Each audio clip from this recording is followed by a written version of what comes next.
So to begin, music is part of the Hyldr Chronicles as a literary piece already. But have you always had in mind the idea of pushing the story further with a band singing about it? Hello, Adrien, and thank you for your questions. Well, yes, music is rooted in my literary work, and I have tried to write a story beforehand for a personal musical project that never came to light. The story was a 1,000-page sci-fi novel with characters I cannot talk about yet. I wrote lots of songs that dived into the stories of many characters of that book, and both types of media helped bring them to life. However, I decided that the story had too many flaws and needed to be rewritten. It took 3 years to complete, so I wasn't eager to start all over again. So I find that blending storytelling and songwriting is very fruitful. It gives a song a special flavor that is easier to build upon when working with other artists. For instance, when V from Hyldr asked me to try some vocals on his new songs, I improvised a few lyrics inspired by the Edda. Nothing too precise, mostly a vague picture of Vikings, the tragedy of two lovers and cursed lands. It was only when V suggested using a yokai theme about 2 foxes escaping hunters and ending up dead in a fox shrine that I decided to add a backstory to all songs we had previously written. It opened the floodgates for a whole new story that has brought me today to the steps of my first unpublished novel I was telling you about. The Hyldr Chronicles leads directly to that old book that I have now figured out, although a lot still needs to be done, and not just writing it.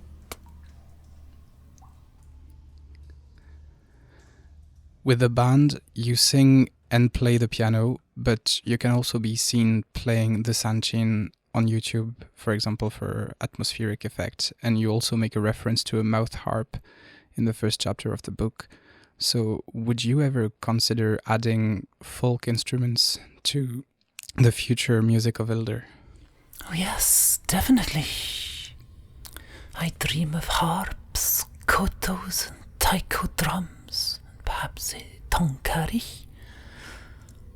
Or the sanchin would be a good start, although this instrument is from Okinawa and doesn't fit in too well with the story.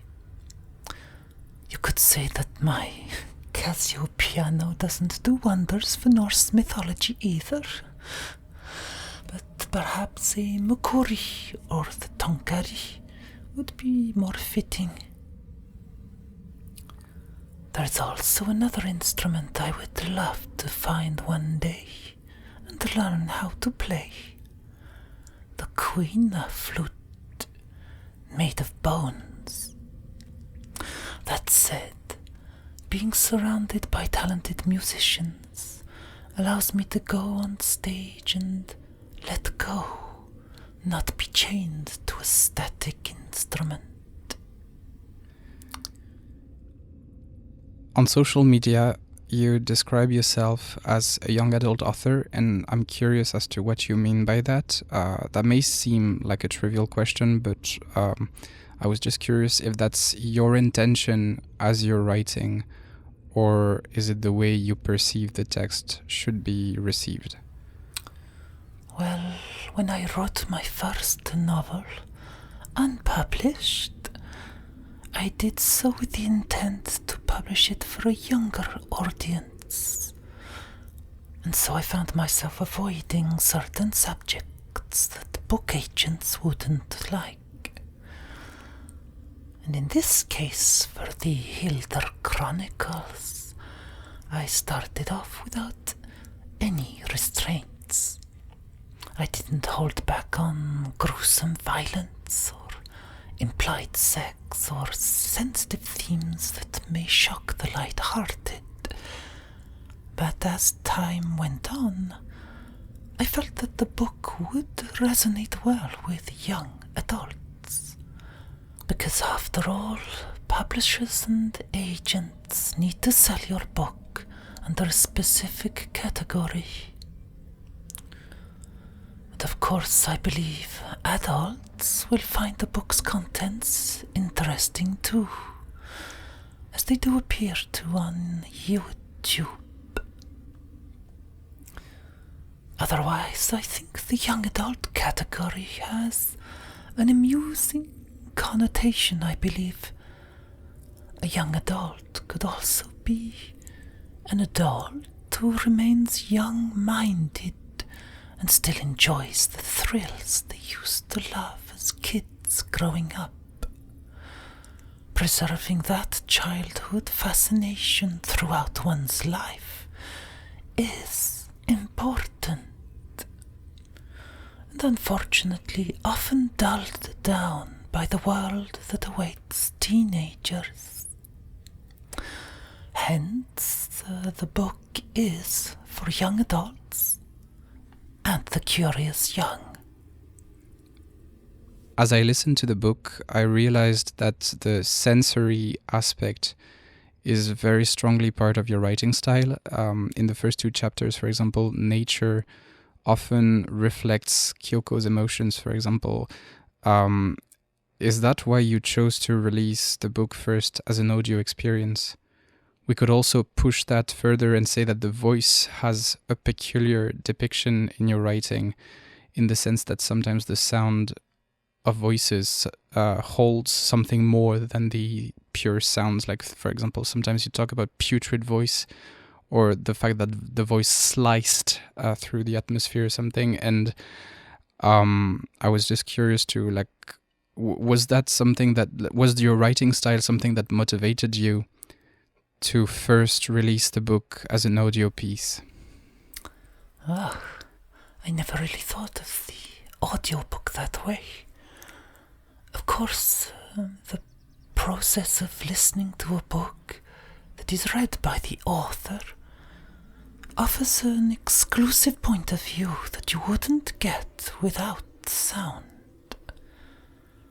The author can insist on certain aspects of the book, of different characters that are implied in text, but underlined in sound.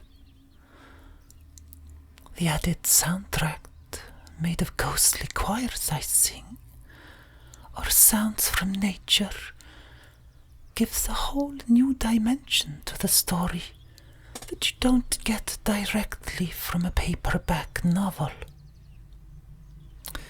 Yet, you may have heard me write this in the YouTube comment section, that listening to an audio book does undermine the reader's imagination. The sounds, the voice of the author, the images, all deform the world that readers would create for themselves when reading the book. That special connection we all have with books is something to be cherished, and film adaptations, for example, often spoil that first world of wonder, a unique universe that grows from the connected minds of the author and reader entwined.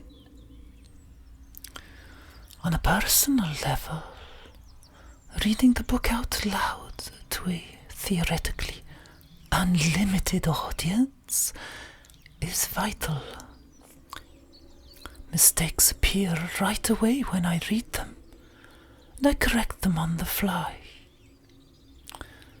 Inconsistencies suddenly become clear, and I often go back and make the right changes for the book to be published. I've now gone so far as to redo all chapters for YouTube after reading almost to the end of the Hyldr Chronicles. I know that some viewers are frustrated, but I wouldn't be able to conclude the story without presenting the final manuscript with added content and tweaks. Yes, you also spoke of using specific terms to describe the way characters speak in the story. Well, it's a form of synesthesia, of adding tastes to sounds, smells to music, and texture to ideas. As you put it so well, perhaps this poetic form of writing already foretells how the words will sound in a reader's mind. Now, getting more into the narrative, I think that both Kyoko and Hyldr in the book illustrate in their own ways a form of helplessness in the midst of the situation they're in. It feels like the book tackles the idea of being lost and losing your illusions. Would you agree with that, and would you have any comment on that? Well, I love and hate that idea of losing your illusions. It also sounds like a Guns N' Roses album they didn't release.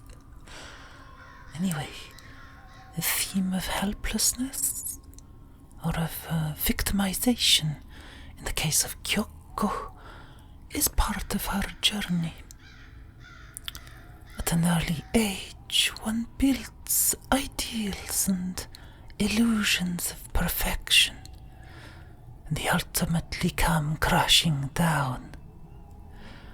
That bitterness appears quickly for Hyldr and Kyoko. They've both been through a lot in life at a young age, and both share similar backgrounds of abuse, and yet the two characters have diametrically opposite personalities. They both used their disenchantments differently. One feels cursed while still having a pocket full of hope left, enough to make things right one day, perhaps. The other wants to shovel hot lava over every last living being until they understand what it was like to be her. The idea is to illustrate how we deal so differently with trauma. Bury your head in the sand, become unpleasant and difficult to live with, seek revenge, or give up. Without trauma, there wouldn't be shifts in our realities. Our illusions are perhaps then lost. The poetic bubble of crazy expectations is burst. But then one can always go searching for diamonds in the dark mines. Perhaps a bad choice of analogy. So far, like for what we've heard in the book and what we've listened to in the album, it illustrates an encounter between Japanese folklore and Norse mythology. Would you imagine the story drifting towards other cosmogonies as the journey goes, like meeting other mythological elements from other places in the world? Well, I can't give you any specifics, Adrien, but I see you've been drinking the black waters of Nebelwood. I had that idea a few years ago, and it is in the realm of possibilities. The wells will tell. Sticking to mythological narratives, they remain very popular to this day for a variety of powerful dramatic elements they have. I would like to ask you, which are your favorite mythological stories and why? So I find the legends of the Edda mesmerizing, as if they were actually part of our history. They depict troubled times of not that long ago, with romantic tragedies and fabulous stories that still resonate to this day. The extensive Norse mythology has a sensual appeal that refurbishes our lost illusions and drags our dusty minds out of the conveyor belt existence we often believe we are living and can't escape from. I suppose that is the beauty of religion. And all religions are crammed with awesome stories to solidify their foundations. Faith is to hold on to your illusions. You must feed on the imaginary, and I understand why most human beings need to feed from that. But behold the day the veil falls. I digress. I was going to say that Hinduism and Shintoism are universes of interesting stories I would like to dive into one day. I did enjoy Siddhartha and more so Osamu Tezuka's Buddha series. In there, Tezuka's views on life are as profound and soul-lifting as you can get. And of course, who doesn't enjoy the myths of Sumerian gods and demons? Last time I talked with Juliet from Malpermisita Records, she said that there was a talk about releasing the Hyldr Chronicles as a book. What is your point of view on the matter? And given your staging of the book was so far very deeply thought out, do you have wishes for the book, like physical aspects that would matter to you on the book object? With Juliet, we haven't gone into great details about the publishing of the book yet. But do I dream of releasing a Necronomicon type manuscript with dark leather cover and a bloody Hyldr symbol that shines when read under the full moon? Without a doubt. I'd love floral gothic lettering for chapter beginnings, and a coat of arms for each realm and cult, and maps. Perhaps a hidden message in a book, 1 out of 100 published, that would indicate real coordinates with a secret to be found. These days in nighttime bookstores, we've noticed many sweet physical formats with artistic options that some publishers seem to offer. Some books now have printed 4 edges that look amazing, some even gilt. Medieval monks had more to offer, but it does seem that publishing is opening up to new forms of eye candy or hell sots. And we all know why, don't we? If we want readers to drop their phones and get back to buying wads of paper again, the price better please the eyes.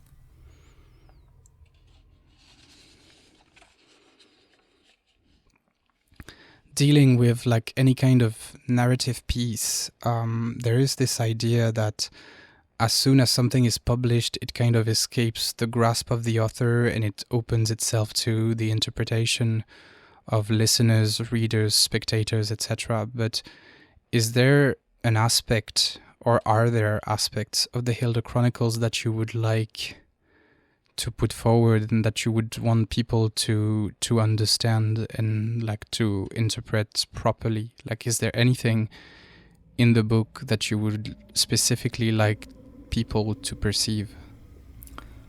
Yes, there are many points I would like people to take on board while reading the Hyldr Chronicles. One that comes to mind is that I do not condone violence or rape for obvious reasons. These two harsh aspects of human depravity do appear a lot in the books, and I will try to explain why. Firstly, the theme of violence conveys how it can directly bend someone's reality. It expresses in a dramatically crude fashion how our lives are shaped by others. How a brief instant of time can break you, can turn your world upside down, and all you can do is get on your knees and fumble around in the dark to try to pick up the pieces. Another side of the book is exploring the unknown. Let me say that it haunts me, and I will not know what lies ahead of time and beyond space. It's a frightening quality of flaw of humans to try to understand the reality we live in and decipher the mysteries of the soul. And it would appear that humanity has hit a brick wall with spiritual enlightenment and has passed the baton to artificial intelligence instead. Since I first began the story that comes after the Hyldr Chronicles, the subject I will be talking about has already taken the world by storm. It won't be long before Asimov's robot stories come true, and I can stick "based on a true story" on the front cover. One other detail you might like to know is if some of the characters relate to anyone in particular.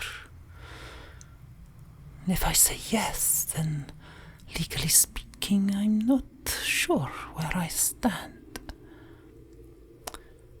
I can tell you though that the name of Hayashi has its importance.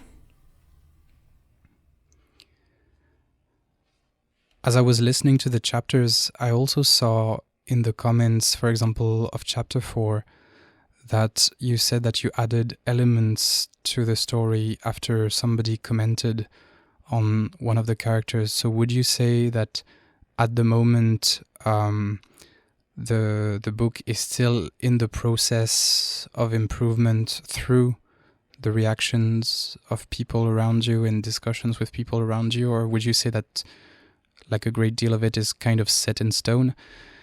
And what is your view on what the spectators and readers and listeners can add to the story, especially because, for example, on social media you address to the people as Uldras.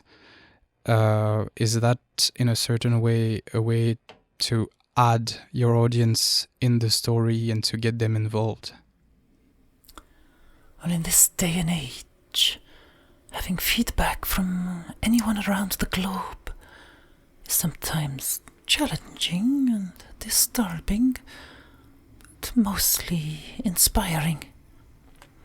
It's a kind of luxury to hear the listener's impressions before completing the book, And as I said before, I have been uploading corrected chapters right up to Woodland Shrine that was re-released today. I was going to keep some exclusive chapters for the physical book, and yet I also wanted to thank the people who've been following the journey so far by giving extra meat to gnaw off the bone. There will be more added in the printed book, of course, and for those who seek to restore their personal realm of imagination while reading it, you know that you'll be rid of my haunting voice if you buy the book. So yes, I'm still making minor corrections here and there, although the book is now finished. Proofreading yourself isn't obvious, and as an author, it doesn't matter how many times you read a damn chapter, you still don't see you spelled Needhogger or Green Elger wrong again. I like, yes, your take on Hyldr and the connection with getting the audience involved. I think you hit the nail on the head there. Getting an audience fully on board is definitely the goal. And if the ship is sturdy enough, it should stay afloat and take them to many ports in many exotic lands. In my opinion, we are all Hyldr, people of the mist.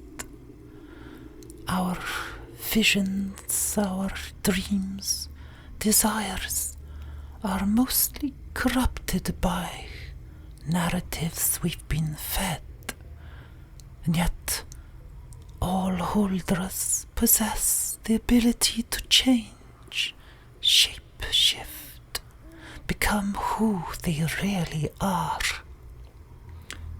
Sometimes that's something that others may consider to be horrific and abnormal. Other times it's a dazzling aspect of your personality you didn't even know existed. And in all cases, it doesn't matter what the others think, which does contradict my process of truly being interested in what you, Adrien, and the wider audience thinks. I have trouble not caring, which is tough as an online being. I just wanted to ask you one last question that is not meant to be in the interview. It's just like from a curious music enthusiast to another. I was just curious to know if you knew a music project named Sopor Æternus and the Ensemble of Shadows, and if so, what is your opinion on it? As I said again, like it's not part of the interview and feel free not to answer. It's just that although the music of this project and Hyldr's one are in many ways different, I feel that there are some similarities. First of all, because they both dwell in the gothic realm, but also because there is in both situations a kind of charismatic, beyond human mind carrying the project narratively and musically. And so I was just curious to know if you knew that project and if you had any opinion on it. That's completely irrelevant, I just had to say it. No, I didn't know Sopor Æternus at all. The first song I just listened to was Hyldr Palestra. I noticed a sort of bewitched Morrissey voice from the artist. And then I was shocked to hear a chord sequence I've used in the past, to tell of a magical experience when entering a nunnery where a choir was singing to their god. It's strange because I sang in a similar way on this song about the number 9, like the 9 singers. X. And then it reminded me of that song in Silence of the Lambs by Diane Lucky called Goodbye Horses, when Buffalo Bill puts on his victim's skin suit to crack out of his pupa and become a butterfly. And then after reading about Anna Varney, I suppose V must be my Holger, although we didn't meet in a Gothic club. The Gothic club met us. I know it looks quite far ahead, but since the book of the Hyldr Chronicles is finished, would you imagine Hyldr the band turning into something else for another novel? Because V said that it would probably take at least 3 albums to cover the overall chronology of the book. Hence the question, like, do you imagine something happening after the 3 or more albums for the project, and would it turn it to something different? Well, if I look into my crystal ball, I can easily imagine the possibilities for the band Hyldr after we complete the stories of Book 1. The future is such an exciting topic, and I can't wait to get there. I would prefer to see it all before, until the end of time and beyond, like a Norn acolyte, and then live a peaceful life without the frustration of not knowing what happens next. What's great about Hyldr right now is that visually we are already in Book 2. Only you know that, so don't tell anyone. But if we had to evolve with the stories ahead, then that would definitely happen musically. With Vi, the sky is not the limit, and we can go as far as ourselves can take us. Visually, I expect we'll skip a book or perhaps go back in time. By the way, did you know that the cover of Order of the Mist is a massive spoiler for Book 1? Let's leave that for the moment. We talked about the evolution of musical arrangements that you would like someday for the band, which brings another question. As a songwriter, are there elements of the narrative or writing styles, for example, that you would like to experiment with in the next records? I'm purely speaking songwriting. Well, I think I would like our music to take that classic route of metal bands, which is to go full classical. Hyldr has already elements of classical music, and on stage we are on the verge of opera. Wouldn't it be grandiose to play with different orchestras of traditional and classic instruments? The songwriting that you mentioned would have to take that into account and allow the Hyldr opera to breathe on stage with fabulous sceneries, backdrops and props. We could start small with snow falling on stage and a river of blood trickling into the audience. Otherwise, I would also like to hear an intimate rendition of Hyldr's music realm with less bloodshed and lightning. We have a few songs for the next album like that, and perhaps an entire record of delicate snowflakes would bore the gothic metal fans.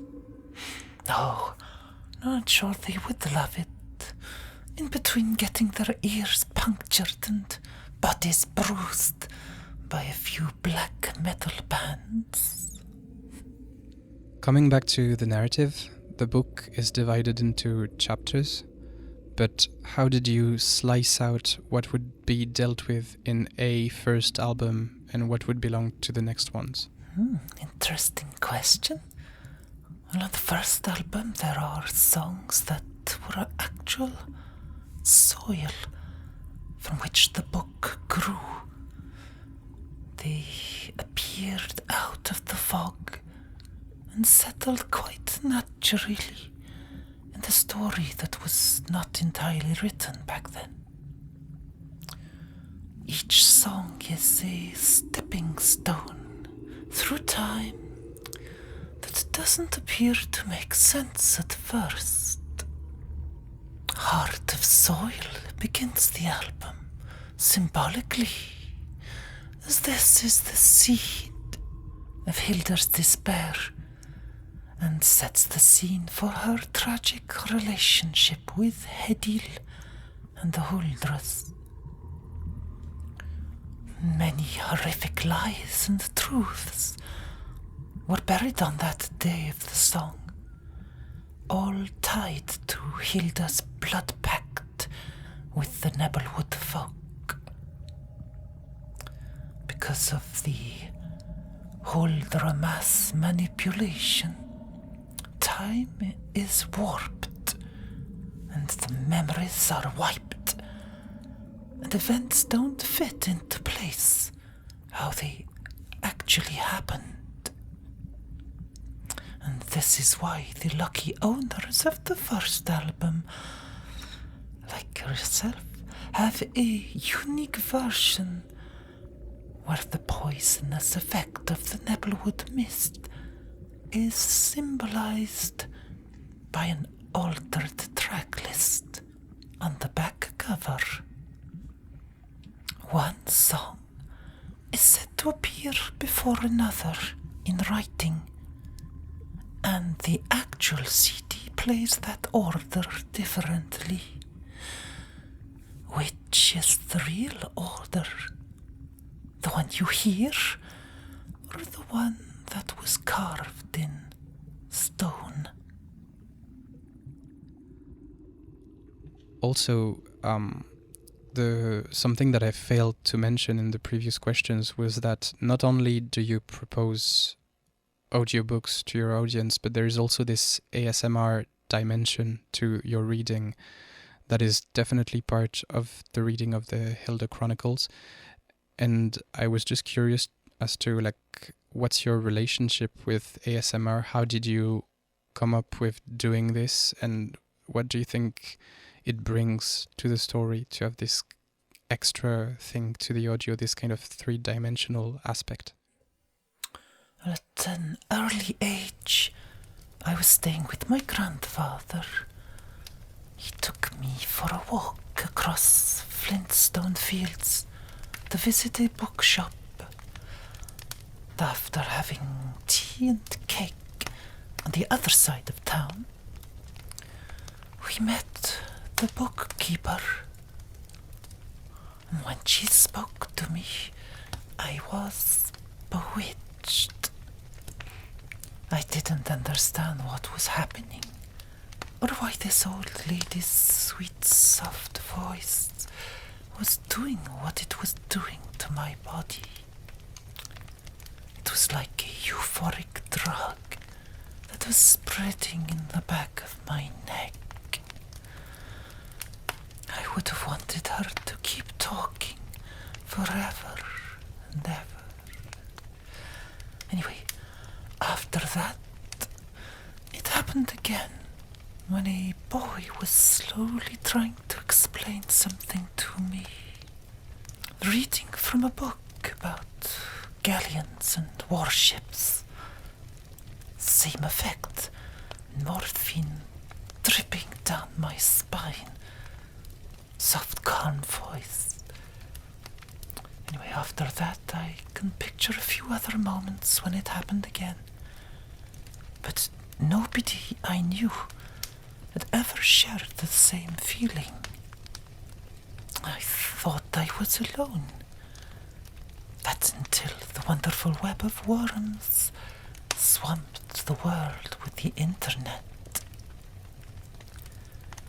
I stumbled across a YouTube channel on the internet with someone typing on a keyboard, doing a role play, pretending to be a doctor. And strike me dead, I got the holy tingles again. I found out that tingles is actually a thing, and the whole process of generating them was coined ASMR. As for why I added the ASMR hashtag to the Hyldr Chronicles, I think it was because of V, who likes to be called Vi. After watching my first chapter, he said it sounded like ASMR. And since I used to watch it a lot, I thought, why not? I'm not sure if people are attracted to my channel for the ASMR side, unless they are drawn to what they think is creepy roleplay. I should do a video of blood drinking. Very tingly, for sure. I think it adds a new spectrum of spectators that aren't just Cure fans or Hyldr cult members. When I saw you playing live, I was stricken by the floating, ghost-like gesture that you adopt, and I was just curious as to how did you shape your attitude on stage? How did you decide that? Or actually, did you decide that? Or did it just come with the flow? I love that description of floating, ghost-like gestures. It reminds me of Yuki-Oe, the pictures of the floating world. The way I move on stage is something I do naturally when expressing music that I play or hear. That sounds like a poor definition of dancing, doesn't it?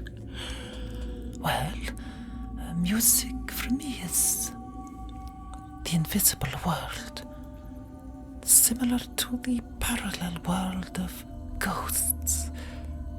You can meander through both worlds and try to pluck whatever you can.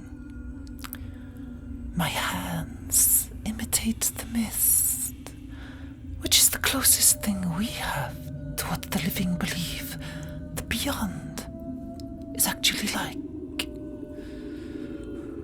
We glide through the imaginary and sometimes hope it is only that, because how could we carry on our tedious lives if we knew what was really out there at our fingertips, whispering in our ears when we sleep, singing to our brain cells, hurting us to whatever comes next. Anyway, I hope to get better at floating with the dead on stage. And one day I might be able to do a worthy Japanese no performance. A no song and dance with the snow ghost Yuki from Kwaidan whispering in my ear do and what to say. Still following that live aspect, as the years and albums go, would you imagine your appearance on stage changing for you or for your bandmates? Do you imagine some sort of like visual evolution on stage as the albums go? I think I spoke of that beforehand, but I would like to see the band evolve visually, yes.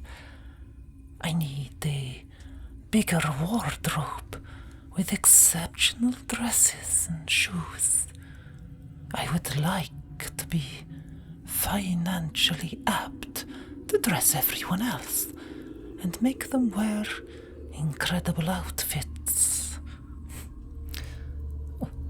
I just had a vision of the future show where we don't need to add real clothes. The audience sees us wearing these costumes thanks to their neural implants. Yes, I spoke of this to V last week. It would be nice if the audience could see what I see on stage. The shows that you saw at the Haeresis Festival had so much to offer, with ghosts and ghouls on stage, tugging my dress and messing with my piano. Get a neural implant, buy the Hyldr app, and see what's already there. Hey, we might not even have to get out of our homes to play live. The web of worms is here. We're all connected, and yet never have we been so far apart. But I have to admit, I wouldn't be talking to you without the wild web of 1,000 hells. And I wouldn't know what ASMR is, would I? Talking about the concept and all the different meanings that are hidden in the Hyldr Chronicles, without giving it all away, if it were to spoil the experience, could you give us some clues on the importance of numbers in your narrative? Indeed, there are quite a few numbers hidden in plain sight, I should say. For example, the 3 bars of the H of Hyldr, or even your name, X, that really looks like a Roman number from an exterior point of view. What aspects of the narrative are you developing through numbers, if any? You know this one, don't you? 1, 2, 3, 4, 5. I just got the visualize. 6, 7, 8, 9, 10. Then I let it go again. I was once told that playing the numbers game of seeing them in everything is a path to madness. And yet they are there. We are the 3rd planet of our fragile solar system of once 9 planets. The 3 graces of destiny who've watched over us since antiquity, while the 9th planet of the Algorop system feeds us with technology in the sandy books of Dune. And Vi is of course 6, and I am 9. There are the 9 beneath the Nibelungen mountains, and the 9 elsewhere too. The 9 cats of a cat, the 6 limbs of insects, and the 9 universal substances of Hindu philosophy. And then there's the order of songs, the lack of order. What does it all mean, I wonder? In Hyldr, I can give one explanation for the H symbol.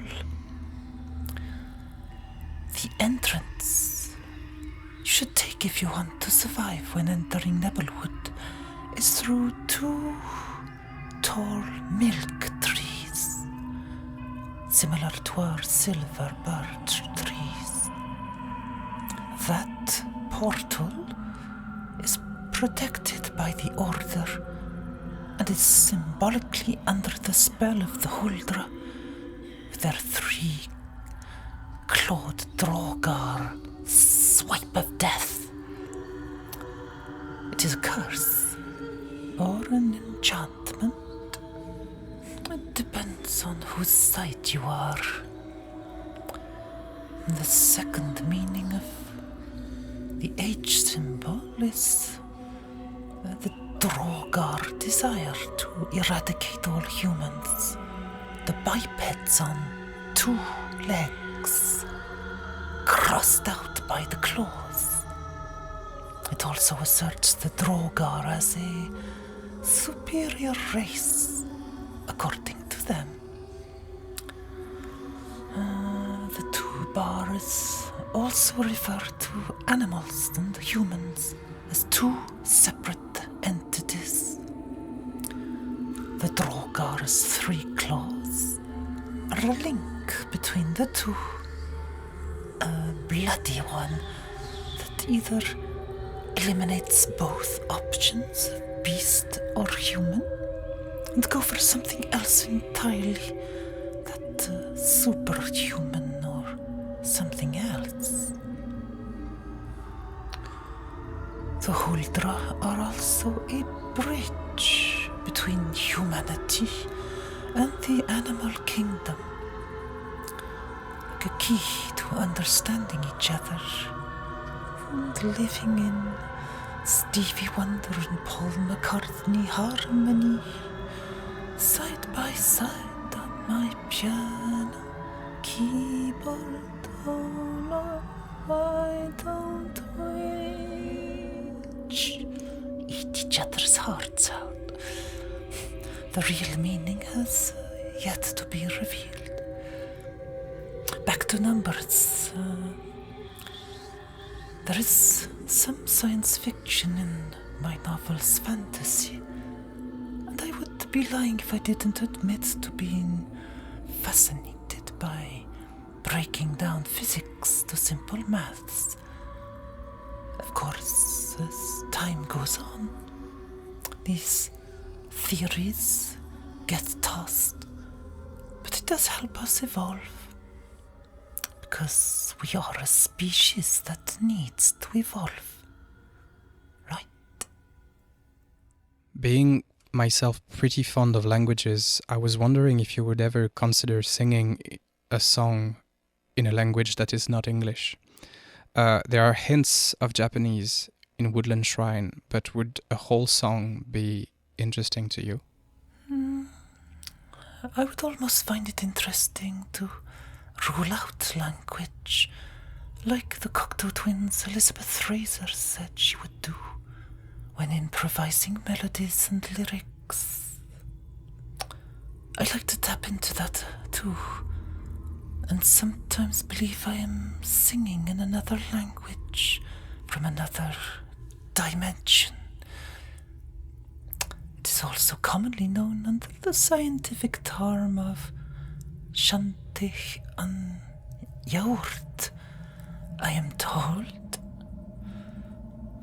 The reason I don't use other languages for songs is the subtext connection with words you don't get when you don't master another language. They're also personal and collective, hidden, forgotten and rumored flavors to every word of one's native language. Those secret ingredients do add something intangible to one's singing. I do, however, love to pretend I can speak Spanish or Chinese and improvise wonderful songs of old. That does get a bit offensive at times, culturally speaking. It's not as if anyone's eavesdropping, right? I'll pick up my phone, and it's going to be suggesting tango or tai chi lessons.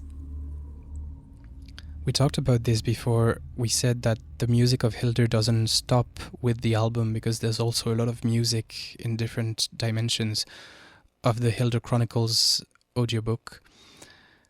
Your channel contains many songs and even sometimes like full videos dedicated specifically to songs, such as the litany you sang over the shots of the film Possession. Would you ever consider releasing those exterior songs, like the songs that belong to the Hyldr Chronicles, on some anthology unit or some specific object, like maybe not album, but I don't know how you would see that, but would you ever consider releasing them in a certain way physically? Oh, this is today's 9th question. And like 9th songs on albums, they always have a special appeal. So, music in different dimensions. What a wonderful concept. This is also quite true. When you look at myself singing within the Hyldr band and on my own, while also playing music that is being played within the book at different times and different places and dimensions. I never really thought of releasing these songs that I put on YouTube.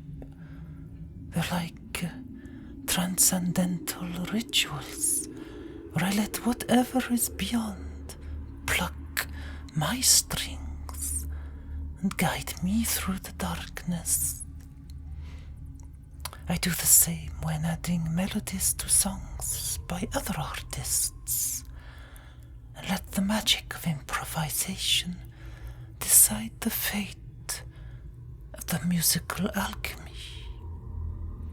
In a way, I do the same with writing songs, because I prefer to let the music flow out of me and dissect whatever happened afterwards. Vi is a great surgeon when it comes to dissections and glorifying dead corpses. It's another form of alchemy that works well in Hyldr. Otherwise, I would like to release something one day under the banner of perhaps Lady X. I still haven't written those songs yet. The ideas are there, but I probably need more time in hell.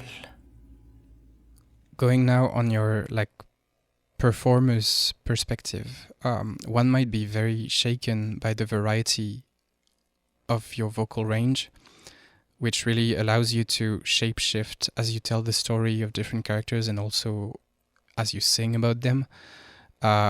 Were all those different voices always there very naturally, or did you discover some of them through your music training? How did you encounter all those voices? All the voices in my head? No, I've never had singing lessons, which is a blessing in disguise.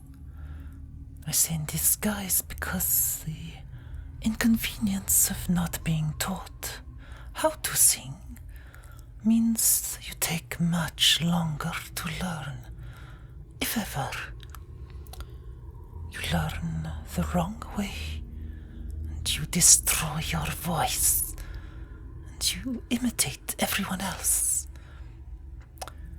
The few times I spoke to a vocal trainer, I think they said that you have to seek your own voice within, not a parody of your heroes. As for shapeshifting, my My first shape-shifting experience was at a young age, all alone at home, sitting in a stairway with pale blank walls. I started to sing and couldn't understand how my voice was suddenly capable of going anywhere I wanted, of executing everything in my mind with ease and surprising elegance. The next day, after making a blood pact with a demon, I couldn't remember how to do it. I was also able to sing like an opera singer for a few seconds, and I lost that ability very quickly too. And now, after a long and painful road, I understand my body a bit better, and I can let it express itself more naturally. There are still times when my bad habits take over and cloud my performances, but that means I still have room for progress, and I hope to get better in time. Now, on a personal point of view, you gave a few hints on the kind of music you listen to, but to be a little more straightforward, could you name some bands or projects that you particularly like as a music enthusiast and listener? On YouTube, I've been publicly candid, showing that I like Popol Vuh and the mystery of Bulgarian voices. Once upon a time, I would listen to Kate Bush, Tori Amos, or Björk, then switch to Nusrat Fateh Ali Khan, or Tim Buckley, or Leonard Cohen. And growing up, I would love to sing to Diana Ross on the radio, or other Motown stuff. I like to listen to soundtracks too, which is why I like to listen to Popol Vuh. But to be honest, I don't listen to music much anymore. When I do, I flog it to death and run the needle into the vinyl. I become quite obsessed and listen to something for over a year, eventually killing that magic quality I felt the first time I heard the song or album, though obviously trying to preserve that special feeling. It ends up being stretched out too far. The elastic band snaps and hits you in the face, and you can't listen to that song anymore. So I mainly avoid listening to anything. I like musical inspiration to come from everything else than other musicians. I know that can be detrimental, and yet it is my way of digging deeper into the other world and letting the spectral field take over. The chances are, if you make me listen to something, is that I will use it somehow and digest it until it worms its way into a chorus or bites its way into a chord sequence. That's the beauty of listening to music, of course. The Wu-Tang Clan takes that idea literally, cutting up songs to use directly into one of their own. A bit like what I do with bands like Joy Division or Björk. And in a way, it's the same thing. Whatever we hear, like in the womb or on the radio, is digested, spread out through every cell, and expressed when playing music.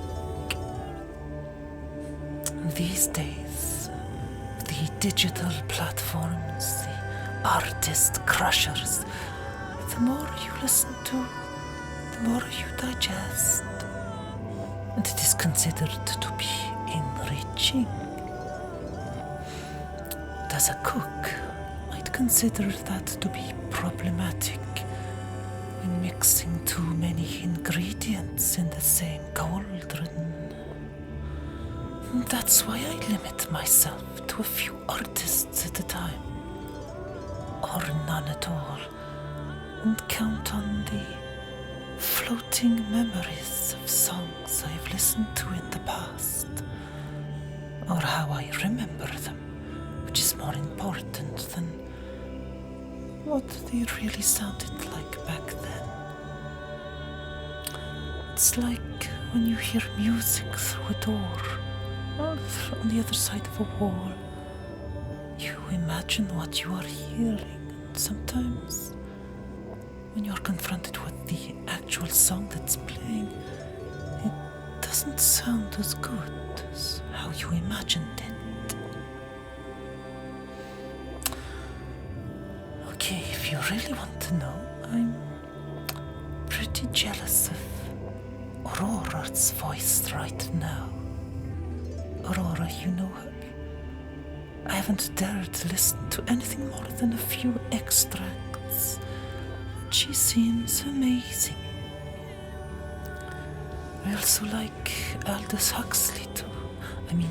Aldous Harding.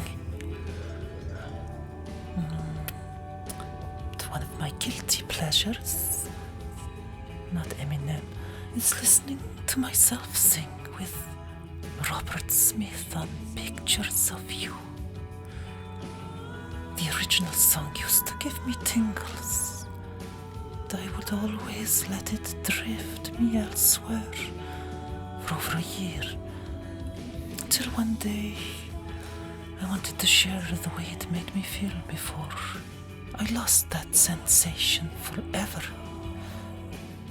It has that ghostly quality you were talking about, and the alchemy there worked out okay.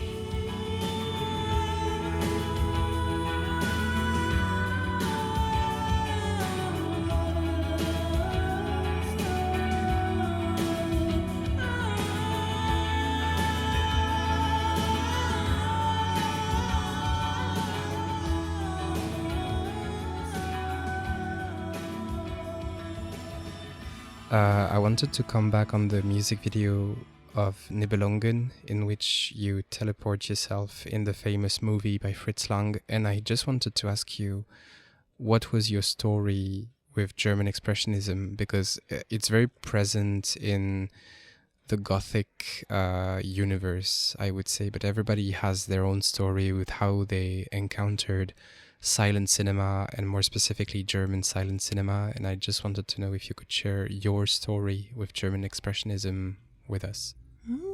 I was teleported into Fritz Lang's Die Nibelungen, wasn't I? Teleportation and German expressionism goes well together, doesn't it? When I think of gothic aesthetics, my mind goes, of course, to Friedrich Murnau's Nosferatu. The first time I watched this film, it was like peeking through a keyhole into the bleak past that was so surreal, out of the ordinary.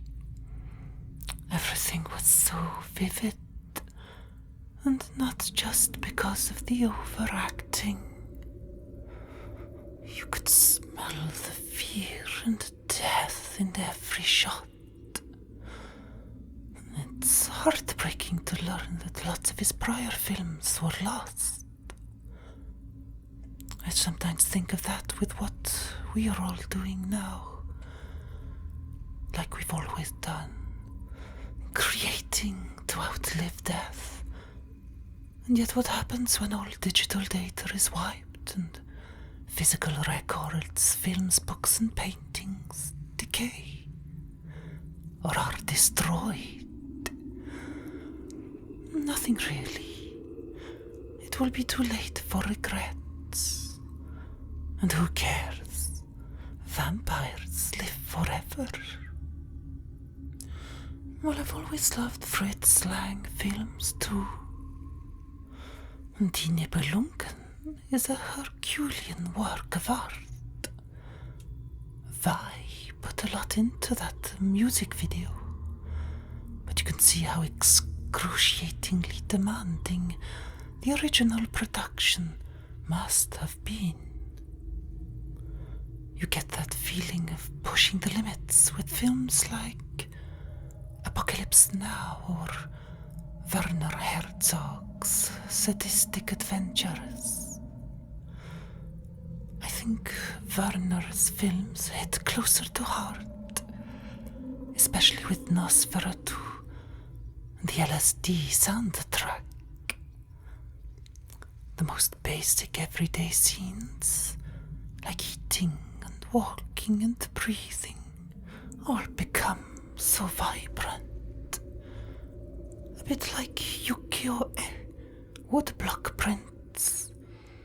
And then there's the salacious gloom that lingers in all these works of art, like a sensuous dip into something sinister you fear, but brings you back to life in an elegant or grotesque fashion. There's also a sense of nostalgia in German expressionism, which goes back to remembering things in a different way, like I talked about before. The nostalgia of bitter times glorifies or amplifies the actual facts and turns the dull events of the past into something almost sacred. A corpse on a cross. Look what that got turned into. This question is also related to what you recently announced on social media, the fact that Hyldr is going to be playing in Germany as well as in Belgium. On a more like practical aspect, how did this opportunity come to you, and how do you feel about playing specifically in Germany, in the land of expressionism and the country that saw the birth of Nibelungen, Fritz Lang, Murnau, etc.? Did I hear you say that Hyldr is going to Germany and Belgium? Damn, I didn't see that coming in the Hyldr Chronicles. But I see you're actually talking about the Hyldr tour. Yes, that's going to be quite special to play there. I wonder how Germans are as musical enthusiasts. I recently heard at the Hellfest people say how lame the French were as audience members. I'm not quite sure what they meant by that. Do they mean that the French keep their emotions bottled up, like in an ivory tower, and don't express any enjoyment when watching a band play? Or is it a sense of embarrassment that the French often like to say that the English usually embody? Or is music just boring? I expect some of us think that they've seen it all before, and there's nothing exciting enough to lose control of your own body and tap your foot or nod your head in approval, or dive off stage. Perhaps Hyldr isn't that the type of band. Or maybe we have to be like Hawkwind and hand out narcotics before every show. For the Germany shows, It would have been a thrill to finish the tour by playing at Wagner's Bayreuth Festspielhaus. But we can do that later in life, can't we? For now, we were lucky enough to be invited to play with the band Sanity Obscure, who pretty much orchestrated the whole thing. Now all we have to do is find the right hearse to drive and graveyards to sleep in. I'm mainly interested in getting lost in the forests there, if they are as enchanting as they say. Also talking about the recent announcements of the band, you said that you would be releasing your live show at the Haeresis Metal Fest. And I just wanted to have your point of view on how you lived this experience, how it felt to you to play in that kind of setting, which is also very particular for a band that has a strong concept and stuff that must feel a certain way. And I was just wondering how you felt about that festival and that specific live show. The Haeresis Fest was an interesting experience. Everyone was so sweet and welcoming, and the audience was amazing. But there is no denying that we were playing in a church, however deconsecrated it may have been. There were still crosses and plenty of Christian baubles everywhere, and we had to prepare for the show under a massive sculpture of Christ behind the stage, which was weird. Climbing up onto the cross brought me much criticism and hatred after the show, which I fully understand when people are fully devoted to something that gives them purpose.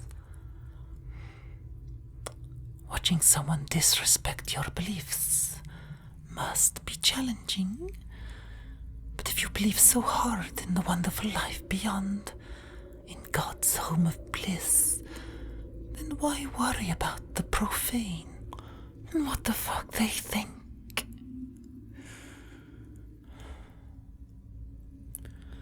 I simply despise what religion is designed for, and we all know what that is.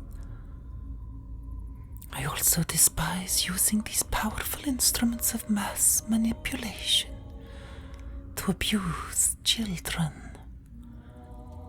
Whenever I enter a church, I never feel the wrath of God for living in sin.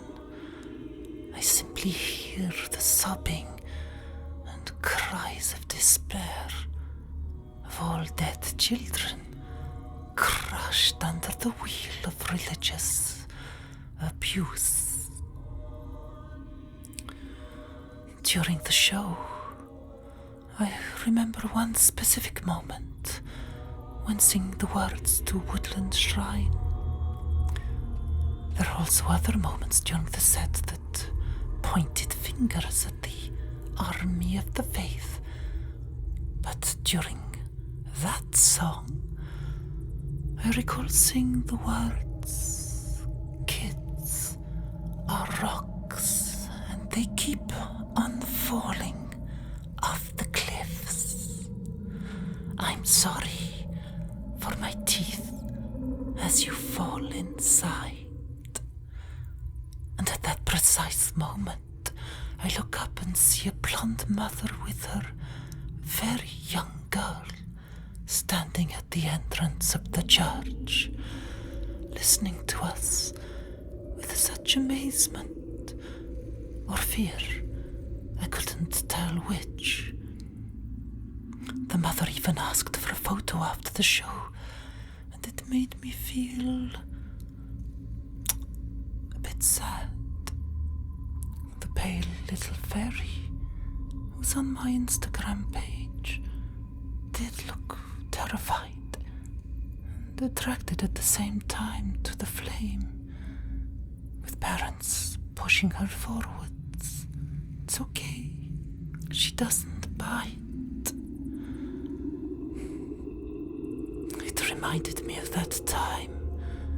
when innocence dies too early, when some are pushed off white cliffs of purity into the jaws of what lies below. Unapologetic people, machines, ready to chew you up alive and spit you out again so you can fall back down again. The rocks keep falling off the cliffs and eventually turn into sand. And of course, sand can be made into glass, and glass fills the holes in beautiful buildings like the ones at the Haeresis Festival. There's no denying, though, that on a hot day like the one of the Haeresis Fest, temples are quite refreshing. They were designed that way to attract the moths and give you that uplifting yet daunting feeling when entering such awesome buildings. The reverberation sound, the high roofs, the cold marble indifference, the cold out of reach, the blood and the flesh, it's all there. A real bestseller success story. Now, I wanted to conclude this interview with something that feels important to me, and I hope I'm not misled. But I wanted to ask you how you perceived your role in the narrative of Hyldr, not only as an author, but also as a character, because, of course, every author puts a little bit of themselves in any narrative they write. But we could also say that for the case of the Hyldr Chronicles and the Hyldr band, we could say that you went beyond the aspect of being an author, because it's you that appears in the music videos, in Nibelungen, in your interpretation as well of the text kind of puts you as well in the shoes of a character. And so I was wondering, first of all, if you felt in any way that you're not just the author, but also kind of part of this story as a character, and how you perceived your role in it, once again, as purely belonging to the narrative as a character. Well, you said it yourself. When singing a song or writing a story, you are put in the shoes of a character. On stage, I do become Skuld, Ogni, Kyoko, or Hedil when singing their stories. And at the same time, the story is a trap and captures the singer. I sometimes get dragged too far into the themes, and there is sometimes little fiction left to play with. You shouldn't be around me at times like that. And I have to apologize for speaking to you very briefly before the Haeresis show. In the Hyldr Chronicles, I can't say that any one character depicts myself as a person. That would be too dull. And yet the island of Vanaheim and Nebelwood have dragged me into the pages somehow. It's an interesting balance. Like Kyoko's name, that can be written in Japanese as mirror or an echo, one that mildly reflects perhaps the author, and also can be understood as apricot, which is of course a fruit of a tree, a figment of my imagination. And Kyoko is also sometimes written with the meaning of today, or respectful, which may refer to something else entirely, like a distorted portrayal of today's society. And also to finish for good with this series of questions, is there anything that I may have forgotten, or something that I may have missed, or something important that I failed to see that you would like people to know, to hear about, and to understand with your work? Well, you've dived into many aspects of my work. I would like to thank you again for your diligence. One's creations are just simple reflections, distorted mirrors and echoes of our digested experiences and memories, like I said before. Whatever happened to me in Japan, in England, and everywhere else needed to be deformed and twisted to make it easier to deal with. Sounds like I'm in therapy. I can recall the smell of burning plastic and dancing blue flames of my toys as a kid, when my parents were always on the move. The blue sirens screaming in Tokyo after what went down there. The snowstorms of flies buzzing into my brain all night as I stared at the TV set at my grandparents' house. All that matters little if we can't put the phone down or the microphone and not feel the miraculous beauty of breathing in and out again. For now, I think Kyoko is spelled of today. But that's the beauty of breathing. It comes in as oxygen and slithers back out of your lips as carbon dioxide. That's all I had to add. Praise hell, Adrien, and thank you for your digging deeper. You found the body, and one day down the line we can try the autopsy. Thank you so much. Bye.